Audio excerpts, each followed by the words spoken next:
இன்றைக்கி பஸ்ஸில் போகும்போது ஒரு வயசான தம்பதிகள் தாங்க பார்த்துருந்தேன். அவங்களோட அண்டர்ஸ்டாண்டிங்லாம் பார்க்கும்போது ரொம்ப சந்தோஷமாக இருந்தது. அந்த அம்மாவுக்கு ஏதோ ஹெல்த் இஷ்யூஸ் போல் பக்கத்தில் உட்காந்துன்னு தண்ணி குடிக்கிறதும் ஜூஸ் குடிக்கிறதும் இந்த பழம் சாப்பிடுமா அப்படின்னு சொல்லிக்கிட்டே இருந்தாங்களா. அதெல்லாம் பார்க்கும்போது ரொம்ப சந்தோஷமாக இருந்தது. ஏன்னு கேட்டிங்கன்னா இப்போ இருக்கிற காலகட்டத்தில் இது உண்மையான அன்பான்னு எனக்கு புரியலை.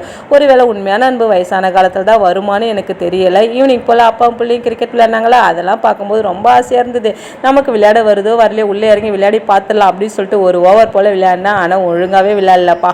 நைட்டு போல் டிஃபன் வந்து பார்த்திங்கன்னா சிம்பிளாக செஞ்சிடலாம் அப்படின்னு சொல்லிட்டு தக்காளி சட்னி தான் செஞ்சுட்டேன். 2 வெங்காயம், 4-5 பல்லு பூண்டு, 3 வரமிளகாய், 4 தக்காளி, கொஞ்சமாக வாசனைக்கு புதினா இலை, தேவையான அளவுக்கு உப்பு போட்டு நல்லா அரைச்சிட்டேன். டிஃப்ரெண்ட்டாக இருந்தாலும் டேஸ்ட்டு சூப்பராக இருந்தது. அது என்னமோ இந்த தோசை ஊற்றின போது மட்டும் அக்காவும் தம்பியும் மாஞ்சி போட்டு ஊற்றுறாங்க. மற்ற நேரத்திலலாம் சமையல் ரூம் பக்கம் கூட வர மாட்டாங்க. தோசைன்னு சொல்லிட்டா போதும், அவங்களே வந்து ஊற்றிப்பாங்க. தம்பி எனக்கு பூ தோசை தான் வேணும்னு சொல்லிட்டு அவனும் ஊற்றிக்கிட்டான். பாப்பா எனக்கு நிலா தோசை வேணும்னு சொல்லியிருந்தா. ஆல்ரெடி தோசையே வட்டமாக தானடி இருக்கும், அதெல்லாம் தெரியாது, எனக்கு நிலா தோசை தான் வேணும் அப்படின்னு சொல்லிட்டு அவளும் தோசை ஊற்றிட்டாப்பா. இந்த வீடியோ பிடிச்சிருந்தா மறக்காமல் நம்ம சேனலை சப்ஸ்கிரைப் பண்ணிக்கோங்க. இனி ஒரு மினி விலாகில் பார்க்கலாம். Tata, bye bye.